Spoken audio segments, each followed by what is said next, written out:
اور دوستو، میرے پیارے دینی اسلامی بھائیوں، السلام علیکم ورحمۃ اللہ وبرکاتہ۔ حضرات، آج میں آپ حضرات کے سامنے ایک حدیث پاک کا ترجمہ آپ حضرات کو سنانے والا ہوں، اور اس سے ایک بہت ہی اہم پیغام دینے والا ہوں۔ چونکہ یہ ماہ صیام چل رہا ہے، یعنی ماہ رمضان چل رہا ہے، اور اس ماہ مبارک میں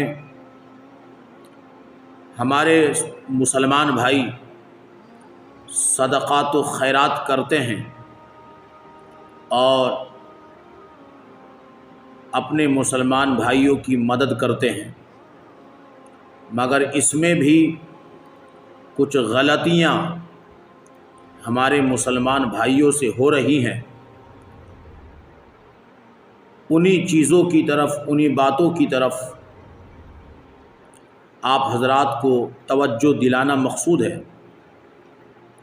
آپ سے گزارش ہے کہ مکمل گفتگو کو اطمینان و سکون کے ساتھ ایک مرتبہ ضرور سماعت فرمائیں۔ میں امید کرتا ہوں کہ مکمل گفتگو سننے کے بعد آپ کو لگے گا کہ آپ نے اپنا وقت برباد نہیں کیا، بلکہ اس گفتگو کو سن کر آپ نے اپنا وقت علم دین سیکھنے میں لگایا۔ آئیے شروع کرتے ہیں۔ سب سے پہلے آپ یہ یاد رکھیں کہ جس حدیث پاک کا ترجمہ میں آپ کو سنانے والا ہوں، یہ حدیث پاک حدیث شریف کی مشہور کتاب صحیح مسلم شریف کتاب الزکوٰۃ کے اندر موجود ہے۔ چنانچہ حدیث کے راوی حضرت انس بن مالک رضی اللہ عنہ بیان کرتے ہیں کہ حضرت ابو طلحہ رضی اللہ عنہ انصار میں مدینہ منورہ میں زیادہ مالدار شخص تھے، اور ان کا سب سے زیادہ پسندیدہ مال بیر ہا کا باغ تھا، جو مسجد نبوی کے سامنے تھا۔ رسول کریم صلی اللہ تعالی علیہ وسلم اس باغ میں تشریف لے جاتے تھے اور اس کا میٹھا پانی پیتے تھے۔ حضرات، یہاں رک کر میں آپ حضرات کو یہ بھی پیغام دیتا چلوں کہ اس حدیث پاک سے یہ بات ثابت ہو گئی کہ صحابہ کرام میں بڑے بڑے مالدار صحابی تھے۔ اب آپ دیکھیں، حضرت ابو طلحہ رضی اللہ عنہ صحابی رسول ہیں، لیکن انصار میں،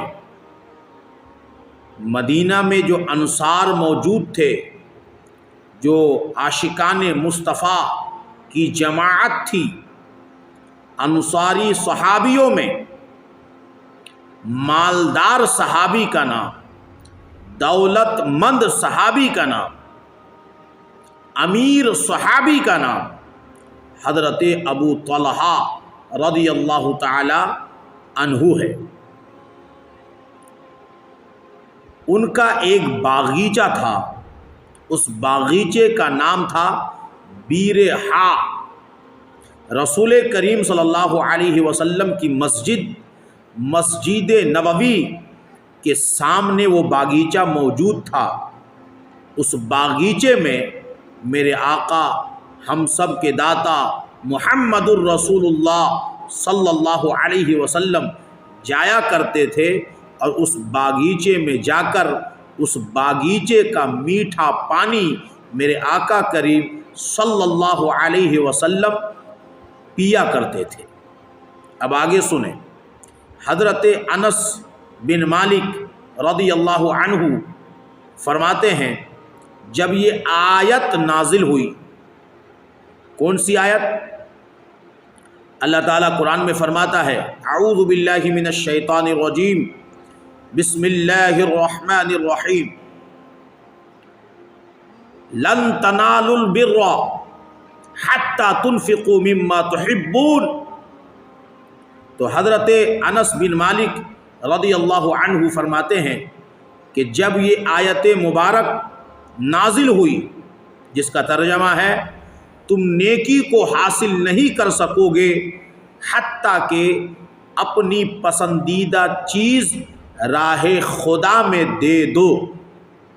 تو حضرت انس بن مالک رضی اللہ عنہ فرماتے ہیں کہ حضرت ابو طلحہ رضی اللہ عنہ رسول کریم صلی اللہ تعالی علیہ وسلم کی خدمت میں حاضر ہوئے جب یہ آیت مبارک نازل ہوئی لن تنالوا البر حتی تنفقوا مما تحبون۔ جب یہ آیت مبارک نازل ہوئی تو حضرت ابو طلحہ رضی اللہ تعالی عنہ ہم سب کے آقا محمد الرسول اللہ صلی اللہ علیہ وسلم کی خدمت میں آپ کی بارگاہ میں حاضر ہوئے اور عرض کرنے لگے یا رسول اللہ صلی اللہ تعالی علیہ وسلم، اللہ تعالیٰ اپنی کتاب میں فرماتا ہے تم نیکی کو حاصل نہیں کر سکو گے حتیٰ کہ اپنی پسندیدہ چیز راہ خدا میں دے دو، اور میرا سب سے پسندیدہ مال بیرحا ہے۔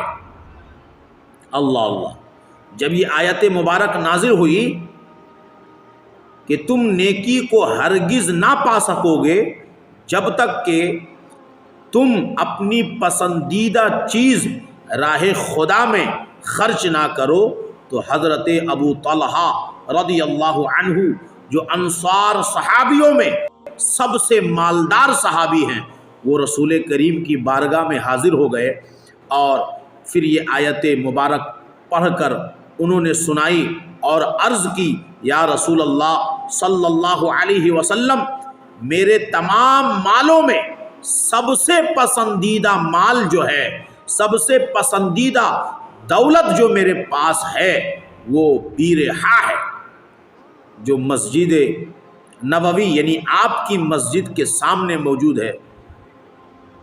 پھر کیا ہوا؟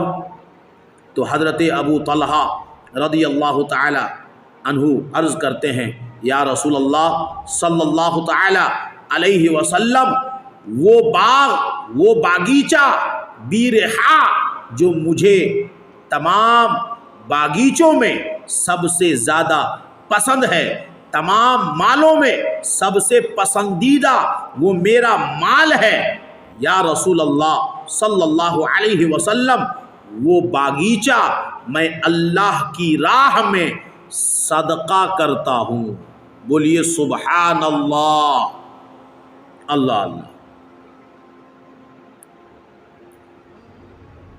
پھر انہوں نے عرض کیا کہ یا رسول اللہ، میں اس باغیچے کو یعنی بیرحا کو اللہ کی راہ میں صدقہ کرتا ہوں، اور میں اس کے ثواب اور آخرت میں ذخیرہ ہونے کا طالب ہوں، اور اس کے بدلے میں میری خواہش یہ ہے کہ آخرت میں مجھے اس کا ثواب ملے۔ پھر عرض کیا یا رسول اللہ صلی اللہ علیہ وسلم، آپ اس باغیچہ کو یعنی بیرحا کو جہاں چاہیں لگا دیں۔ اللہ اللہ، نبی کریم صلی اللہ تعالی علیہ وسلم نے فرمایا خوب، یہ نفع آور مال ہے، یہ نفع آور مال ہے، تم نے جو کچھ اس کے متعلق کہا وہ میں نے سن لیا ہے۔ میرا مشورہ ہے کہ تم اسے یعنی اس باغیچہ کو جو تم نے اللہ کی راہ میں صدقہ کیا ہے، تم اس باغیچے کو اپنے رشتے داروں میں تقسیم کر دو۔ بولو سبحان اللہ، اللہ اللہ۔ میرے بھائیو، یہاں پہ ذرا غور کیجئے کہ صحابی رسول حضرت ابو طلحہ رضی اللہ عنہ اپنا سب سے پسندیدہ مال، سب سے پسندیدہ باغیچہ بیرحا کو راہ خدا میں صدقہ کر دیے اور عرض کیے کہ یا رسول اللہ صلی اللہ علیہ وسلم، آپ جہاں چاہیں اس کو خرچ کریں۔ اگر آج کسی انسان کو، کوئی مالدار انسان اپنا باغیچہ دے اور کہے کہ یہ باغیچہ میں راہ خدا میں صدقہ کرتا ہوں، آپ جہاں چاہیں اس کو خرچ کر دیں، جہاں چاہیں اس کو لگا دیں، تو کیا ہوگا؟ آج یہ ہوتا ہے کہ لوگ صدقہ کا مال، یہاں تک کہ لوگ زکوٰۃ کا مال تک ہڑپ کر ڈالتے ہیں، ڈکار جاتے ہیں، پتہ تک نہیں چلتا۔ میرے بھائیوں، اس قسم کی حرکت ہم میں سے کسی کو نہیں کرنی چاہیے۔ اگر اللہ کے کسی بندے نے کوئی مال صدقہ کیا ہے اور آپ کے ذمہ لگایا ہے کہ آپ اسے اچھی جگہ میں خرچ کریں، تو آپ کی ذمہ داری بنتی ہے کہ آپ اس مال کو اچھی جگہ پر لگا دیں۔ ایسا نہیں ہونا چاہیے کہ ایک بندے نے آپ کو صدقہ کا مال دیا یا فطرہ یا زکوٰۃ آپ کو دیا اور آپ اسے ڈکار جائیں، اپنے ذاتی مصرف میں آپ اسے استعمال کرنے لگے۔ ایسا نہیں ہونا چاہیے۔ ہاں، اگر آپ غریب ہیں، آپ مسکین ہیں اور دینے والے نے آپ کو دیا ہے تو پھر آپ استعمال کر سکتے ہیں۔ بہرحال، لیکن وہ میرے آقا کریم صلی اللہ تعالی علیہ وسلم کی ذات پاک ہے کہ آپ سے کہا گیا کہ یا رسول اللہ صلی اللہ علیہ وسلم، آپ جہاں چاہیں بیرحا کو خرچ کریں۔ تو نبی کریم صلی اللہ علیہ وسلم نے یہ نہیں فرمایا کہ اے میرے صحابی، ٹھیک ہے تم نے اس باغیچے کو راہ خدا میں صدقہ کر دیا ہے اور مجھے یہ اختیار دیا ہے کہ میں جہاں چاہوں اسے خرچ کروں، تو ٹھیک ہے میں اسے اپنے حساب سے خرچ کروں گا۔ نہیں، بلکہ میرے آقا کریم صلی اللہ علیہ وسلم نے دنیا انسانیت کو ایک پیغام دیا۔ کیا پیغام دیا؟ میرے آقا نے حضرت ابو طلحہ رضی اللہ تعالی عنہ سے فرمایا کہ اے ابو طلحہ، تم نے جو یہ کام کیا ہے، کیا ایک خوب کام کیا ہے، اور تم نے اس بیرحا کو راہ خدا میں صدقہ کر کے اس کے بدلے میں جو آخرت میں ثواب پانے کی نیت کی ہے، وہ نیت بھی کیا خوب ہے۔ لیکن اے ابو طلحہ، میں چاہتا ہوں کہ یہ باغیچہ بیرحا جو تو نے راہ خدا میں صدقہ کیا ہے، اسے تم اپنے رشتے داروں میں تقسیم کر دو۔ سبحان اللہ۔ میرے آقا کریم صلی اللہ علیہ وسلم نے یہ نہیں فرمایا کہ فلاں علاقے کے غریبوں میں تقسیم کر دو، فلاں جگہ کے غریبوں میں تقسیم کر دو، بلکہ میرے آقا کریم صلی اللہ علیہ وسلم نے فرمایا اپنے رشتے داروں میں۔ کیا مطلب؟ اے ابو طلحہ رضی اللہ عنہ، تمہارے رشتے داروں میں جو غریب لوگ ہیں، جن کو ضرورت ہے، تم اپنے ان رشتے داروں میں اپنے باغیچہ بیرحا کو تقسیم کر دو۔ اللہ، یہاں سے پتہ چلتا ہے کہ ہم لوگوں کو چاہیے جو صدقہ فطر نکالتے ہیں یا رمضان کے مہینے میں صدقہ نافلہ دیتے ہیں یا پھر میرے بھائیوں زکوٰۃ ادا کرتے ہیں، ہمیں اور آپ کو چاہیے کہ ہم اپنے رشتہ داروں میں دیکھیں کہ ہمارے رشتہ داروں میں کوئی حاجت مند ہے کہ نہیں، ضرورت مند ہے کہ نہیں، کوئی فقیر ہے کہ نہیں، کوئی غریب ہے کہ نہیں۔ اگر رشتہ داروں میں کوئی ضرورت مند ہے، اگر رشتہ داروں میں کوئی حاجت مند ہے تو سب سے پہلا حق اس رشتہ دار کا بنتا ہے کہ آپ اس کی مدد کریں۔ مگر آج کا معاملہ بڑا عجیب ہے، زکوٰۃ، صدقہ یا صدقہ فطر ہم اور آپ باہر سے آئے ہوئے لوگوں کو دے دیں گے، جس کو جانتے تک نہیں، پہچانتے تک نہیں، صرف رمضان کے مہینے میں ان کو دیکھا ہے، ان کو دے دیں گے۔ لیکن غریب بھائی یا غریب بھتیجا یا غریب رشتہ دار جو گھر کے بازو میں رہتا ہے، آپ اور ہم اسے نہیں دیتے۔ کیوں میرے بھائی؟ آج یہ اس لیے ہو رہا ہے کہ ہم اور آپ نہیں چاہتے ہیں کہ ہمارا رشتہ دار بھی سنبھل جائے، ہمارا رشتہ دار بھی ہماری مدد سے جو ہے وہ فارغ البال ہو جائے، ہمارا رشتہ دار بھی ہماری مدد سے جو ہے اچھا کھانے لگے، اچھا پینے لگے، اچھا گھر میں رہنے لگے۔ ہم یہ نہیں چاہتے۔ ظاہر سی بات ہے، آپ بتائیے، اگر آپ 40 لاکھ روپیہ کے مالک ہیں تو 1 لاکھ روپیہ آپ زکوٰۃ نکالیں گے۔ اگر 1 لاکھ روپیہ آپ نے اپنے کسی قریبی غریب کو دے دیا، کسی رشتہ دار غریب کو دے دیا، تو اس کا بہت بڑا کام ہو جائے گا۔ اس کے بچوں کے لیے راشن پانی کا انتظام ہو جائے گا، جو ضرورت ان کے بچوں کو ہے ان سب کا انتظام ہو جائے گا، ان کے بچوں کے لیے اچھے کپڑے کا انتظام ہو جائے گا۔ لیکن ہم اور آپ ایسا نہیں کر رہے ہیں۔